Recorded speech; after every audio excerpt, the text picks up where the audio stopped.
Welcome back to Outdoors with Larry Ray on ESPN 790 AM, brought to you proudly by the Tennessee Wildlife and Resources Agency. Hey, good Saturday morning. Welcome back to Outdoors with Larry Ray on this annual Christmas show that we put together. I know this is the day after Christmas, but I've tried to put together a local lineup of folks. Some of them have been on every year on Christmas for this time, and of course, for our Christmas show, that's also an annual affair that we bring in two of my best friends, is Dave Gabbert and Gene Smith. Morning. Yeah, there they are, and they are normally here on first Saturday, but next week will be a special show itself. We're going to put together the 5 or 6 of the best, I feel, segments from 2020. And none of them will refer to COVID at all, as far as I know. So we'll get we'll get that behind us. But I really wanted to kick off this show with the gentleman I've known for a couple of years now, and it's where I take my deer when I kill one. That number, it is LR Outdoors at att.net for all you folks who feel sorry for a geezer that hadn't killed a deer yet. I'm available, okay? But if I kill a deer, and when I kill a deer, I'm going to take it to Dave's Deer Processing in Mason, Tennessee, and we got Dave Payne on the phone with us right now. Good morning, Dave. Good morning. How are y'all? All right, Dave. You've had time off. Golly. Yeah. So you start in September, I'm assuming, with bow season, right? Yep. And so and you are there open for business every day except Christmas. You got your first day off yesterday. How was Christmas at the Payne house? Okay. Oh, it was great. Yeah, it was great. My son's in the military. He came home for Christmas this year, so really, his mom really enjoyed that, so it worked out real wonderful for us. And what branch of the military is he in? He's a Marine. He is a Marine. Well, good. All right. Good He's for always a Marine. Yes, once a Marine, that's right. Always a Marine. You know, so. And some folks have asked me, Dave, I know you do a great job on what you do. I don't know how you juggle this schedule, you and Melissa, and do all this, but you told me you're from Chicago, so how in the world did you ever get down here? Yeah, believe it or not, that's where I hail from, but I moved down here when I was about 17 years old. Okay. Stayed down here ever since. And you got into with the deputy sheriff. So now you've been a member of that department for how long? 25 years in June. 25 years in June. So was that your goal in life growing up to be a policeman? No, I think it just happened that way, and it turned out real good for me. It's a great job and a great career, and stick with it and did my 25 and. I'm going to retire in June and do this full time. Is that right? Well, tell them what you do You're going to do it almost full time now. How did you get in? How did you get into this part of your life, being in meat processing? Well, I took a couple deer out to somebody, and had them processed, and then I thought, man, there's got to be a better way to do this. And I wanted certain things that these other, 25 years ago, 15 years ago, 20 years ago, they didn't offer. Yes. And I wanted different sausages and linked up sausages and things like that. And so I started learning it a little by little. My daughter bought me a DVD for Christmas one year. Oh, man.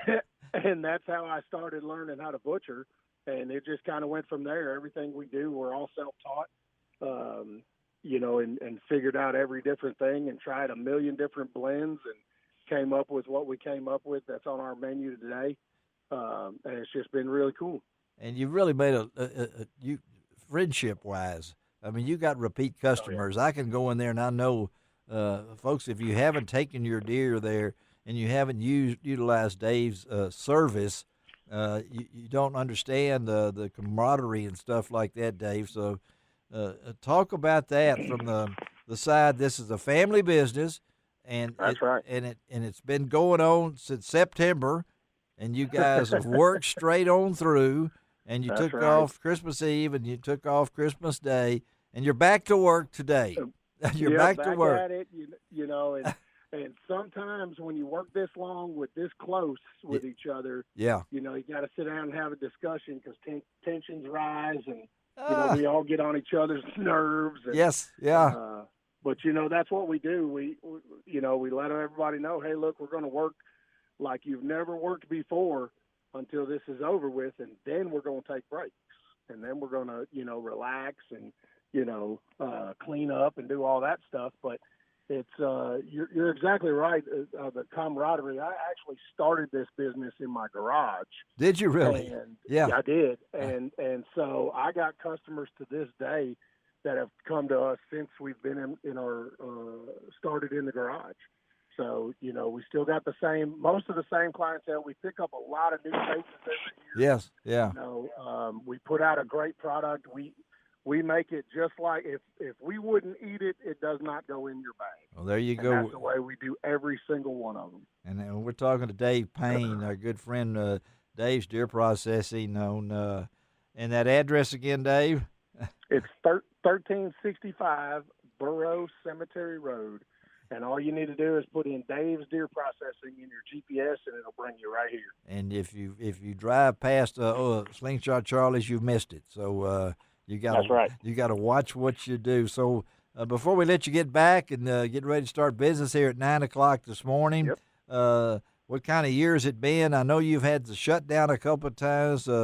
Thanksgiving was hammered. You were hammered. We've got more people hunting deer this year. We're way ahead of last year, so are we getting a little catching up a little bit now?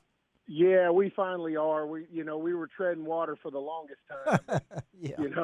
One weekend we had 225 dropped off, and then we quit taking them, and then we'd open back up and have another 80 dropped off. Amazing. And then another 60 in a day, and so oh my goodness, now we're treading water and catching up. So we ran a little farther behind than we wanted to, but there's nothing you can do when you're getting those kind of numbers in. Yeah. And so we turn them out as fast as we can get them done, and everybody's been great this year, understanding that, and they know how slammed we were. So well, I think now we're getting good and caught up, and you can almost start to see the finish line. Oh, that finish line will come up on February the 1st. These guys will not have another day off. I don't know if you go to sleep at night dreaming of deer. I mean, I don't know how you go to sleep. When it comes when it comes. It's crazy. It's crazy. It's nonstop. And just like anything else, there's always problems, and you just got to learn how to adapt and overcome and work through it, and let's get them done. This guy knows how to do it, and I salute you, Dave, for your service with the police department, with the deputy sheriffs. Hats off to you guys. You talk about frontline workers, these guys are, and he'll be right back at it in February, but he's looking forward to June. And so there's light there's more than a light at the end of the tunnel. There's a big light at the end of the tunnel. There's a beacon. Hey, Dave, I hope to see you. I hope to see you later this morning, Dave. Okay. All right, that sounds great, Larry. It's always great talking to you. Yeah, folks, you can go to my website, lroutdoors.com, click on the link that we've got right there to Dave's Deer Processing, and you get all the information you need to know, prices and all that kind of stuff. All right, Dave Payne, see you later, I hope. Okay, man? All right, man. Good luck to you today. Thank you, man. All right. Thank you. All right. A Chicago man. all right, yeah. I mean, Windy City. You got to think about this now, Gabbard. You think about this. That's all they do from September to technically February the 1st, but by one day. Now, I can't imagine that, So, but it's a service, and he's also taking those samples of CWD and getting those back. Oh yeah, that's a lot of work. Yeah, I mean, if you look in there, I got one of my friends got a nice deer, and it wasn't long, really shorter than what I thought, that they called and told him it was negative, for CWD. Yeah, I think they're they've got streamlining the process a little bit. I think some of the testing now is a lot. Some of the new techniques Well, I didn't But, look. Yeah, I didn't look to see what numbers wise, but I know we're pushing them because there's more people out this year, and I'm seeing and Gene had to slip in there that who killed the 6 points? You say, Gene? My nephew, Brian McGregor. Okay, is he real old or something? Is he decrepit No, like me? no, he's a young man. He's in his 40s. Oh, bless his heart. Okay. Hey, Brian out there, it's LR Outdoors at att.net, okay? If you got an extra one tied up to a tree, He could probably put you on one. I don't need to get on one. I want to kill one, okay? Come on now. Can you see me on one? Riding a deer off into the sunset. Well, have you ever thought about a vegan diet? Thank you. No, I haven't.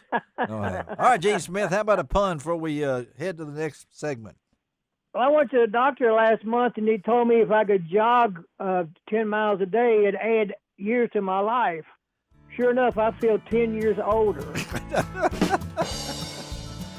All right, folks, sticking around. There's more puns to come from the Pun Masters. So let's take a break, and then we're going to try to hook up with the man that wears that hat with a T on it. I don't know what that stands for. We'll find out on Outdoors with Larry Ray.